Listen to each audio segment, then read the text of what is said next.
Hello, welcome back to the YouTube channel. I am Nick from Australia. Welcome to another 2020 season preview. Tonight we're going to be previewing the Cronulla Sutherland Sharks for 2020. Hope everyone's having a fantastic Saturday night. Hope everyone had a great day today. So, like I've done in the other videos, I'm going to go through my best 1 to 17 for Cronulla, what I think they lack, what I think they have gained, and my predicted finish for the Cronulla Sharks for 2020. It'll be interesting to see how they go. They're already 0-2, but let's get straight into it. So welcome to 2020 Cronulla Sharks preview for 2020. So, I've had a look at their roster. It's fairly decent, fairly solid. So I'm going to go through the 1 to 17 that I would do if I was in charge of Cronulla, if I was a coach. So, this is my best 1 to 17 Sharks team for 2020. Fullback, Matt Moylan. On the wings, Sione Katoa and Josh Dugan. In the centres, Bronson Sherry and Jesse Ramian. In the halves, Sean Johnson and Chad Townsend. Front row, Andrew Fafita and Brandon Hemel-Ueli. Hooker is Blake Brayley. Second row, Britt Nakora and Wade Graham. Lock, Jack Williams. And on the interchange bench, Billy Magoulias, Aaron Woods, Scott Sorensen, and Jason Bakuya. Now, the hardest thing with the Sharks, looking at their side, is who gets that last wing spot, Sione Katoa or Ronaldo Mulatalo? I think I would give it to Sione Katoa, but I wouldn't complain with you if you had Ronaldo Mulatalo. I think both of those players should be in NRL first grade. I think they're too good for reserve grade, so one of them miss out. I understand Matt Moylan's going to be fit and ready to go for this return on May 28th, so hopefully Matt Moylan can stay injury-free. When Matt Moylan is injury-free, he is a solid player. Same with Josh Dugan, but I'm not sure if Josh Dugan's a winger. It'd be interesting to see how he goes. He'll probably be playing on the wing if Dugan's fit. If Moylan's not fit, then Dugan will be fullback. But I think with the Sharks team, I think Dugan's going to be in the wing, to be honest. I think Bronson, Sherry and Ramian are pretty much going to be the centre pairing.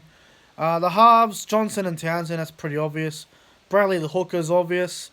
Fafita will be there at front row. I don't know about Hemel-Ueli. You got Woods and Hemel-Ueli, but I'd go with Hemel-Ueli at front row. I think you need a bit of impact early, and I think he could really be a good front row partner with Fafita, to be honest with you.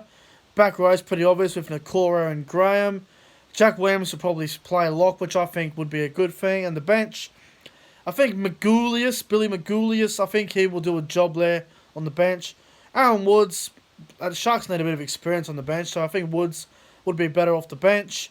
Scott Sorensen's a solid player, he could do a job. And Bakuya should be in the side. I don't know how he doesn't get picked. I know they've gone with young guy Toby Rudolph, but he's only a kid still, really. But that's my best 1 to 17 Sharks side. Now, what do the Sharks lack for 2020? I think they lack a couple of things. I think they lack some experience. They've lost a fair bit. They've lost guys like, they've lost Josh Morris. They've lost Gallen. They've lost Pryor. They've lost Sasai Feki. They've lost about almost 1,000 games of experience, which is huge for a club like Cronulla.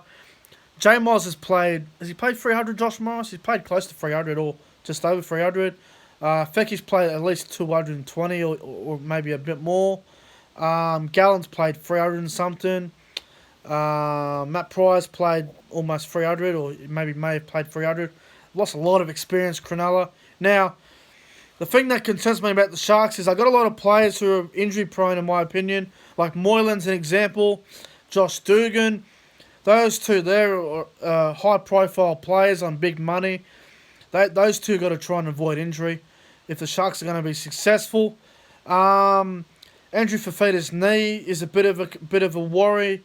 He seems to be always clutching at that. A bit of an injury there on his knee. It's always strapped up pretty tight. Wade Graham, another one that really gets me concerned. If Wade Graham can stay injury-free, there'll be some good things there from the Sharks. But if he's carrying injuries, it could be a concern. I think he's a good leader though, Wade Graham. I think they also they gotta be the Sharks have got to be careful with Sean Johnson. I think that there's a bit of a worry. There's a question mark around Sean Johnson. Is his defense gonna be up to scratch? I remember last year, not just last year, but every year, every time someone plays against a team against Sean Johnson, they always seem to target Sean Johnson because his defense has always been a bit questionable. I worry about Sean Johnson's defense. I think a lot of sides are going to really go at him early this year. I think when Moylan comes back, a lot of teams will target Moylan. Dugan is not a winger, but he's going to end up playing there, I think. There's a lot of question marks with the Sharks, I think, and especially with guys like I just mentioned. I've got a lot of question marks. The other thing that I'm critical of too with Cronulla is they didn't replace Paul Gallen with anybody. They're just going to put in a couple of young players there, which can be a good thing, but it also can be a bad thing. It can blow up in their face, putting in some unexperienced players there. But I don't know. There's a lot of question marks with Cronulla this year. Dugan is not a winger. You know, if you look at Ben Hampton at the Cowboys, he plays on the wing. Hampton's no winger. Same with Dugan. Dugan's no winger. What's he doing on the wing? I hope Dugan plays somewhere else besides on the wing. I don't think that's his best spot. You know, I've got a lot of players who tend to get injured a fair bit. They've got a few issues, the Sharks, but I'll be interested to see how they go. But I think, you know, what they probably need to get right, the Sharks, is probably try and look for someone who was someone like Paul Gallen who they could replace with.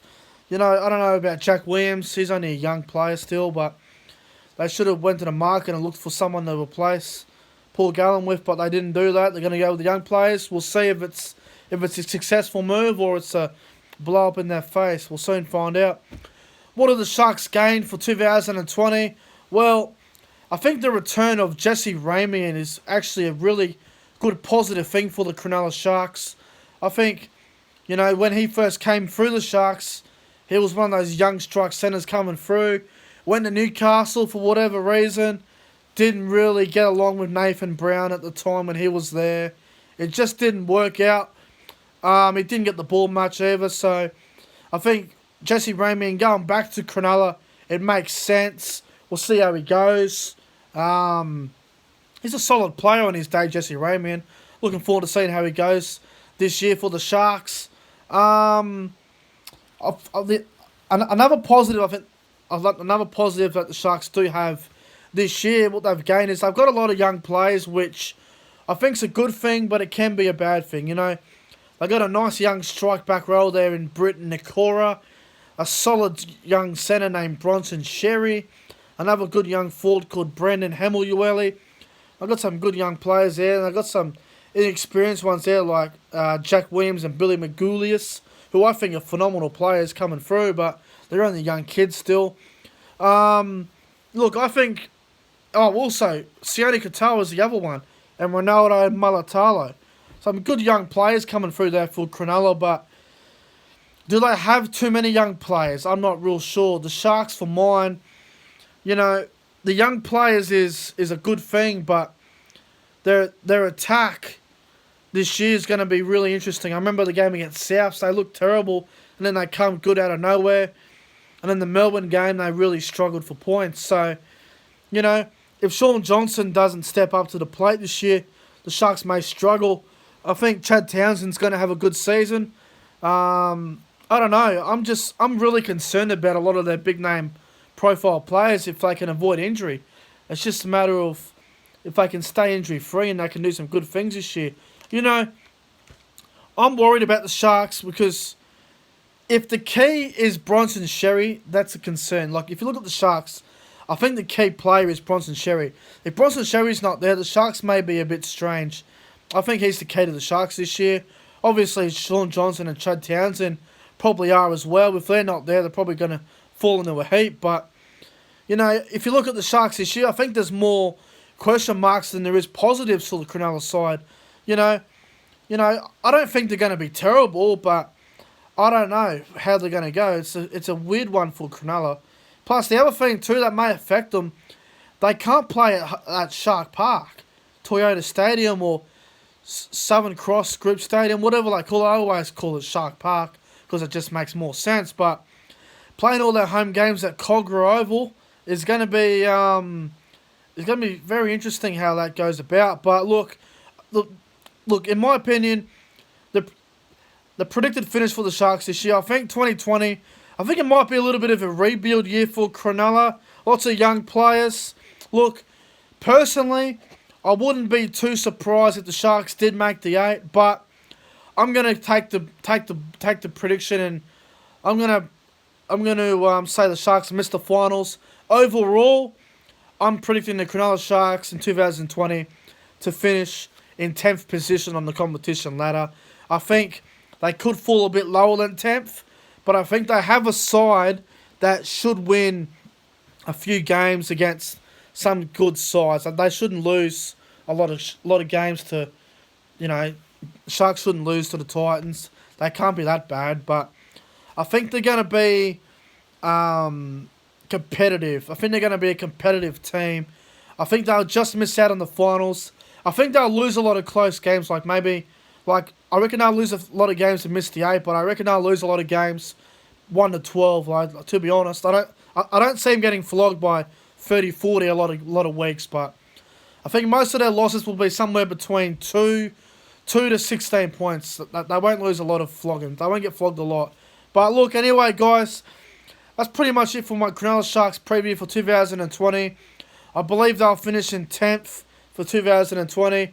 Hope you guys enjoyed my preview for Cronulla.